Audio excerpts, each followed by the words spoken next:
Fide bakımında fide çok. Ama Adıyaman'da en çok satılan zeytinle badem.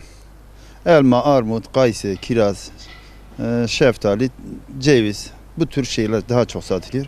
Çam türlerimiz var zaten. Bu şekil yani. Ekonomik bakımda işte zeytinle badem daha rağbet görüyor. Ceviz bizim bu dağ kesiminde daha güzel verim alınıyor. Ekim'den başlıyor. Mart'a kadar devam ediyor ekimlerimiz. Fiyatlar uygun bu sene ya. Fiyatlar biraz fıstıkta kıpırdama oldu. Fıstık da var. Yani fıstık da bayağı bu sene rağbet var. Bu tür şeyler Adıyaman'da güzel gidiyor yani. Bayağı gelişme var yani.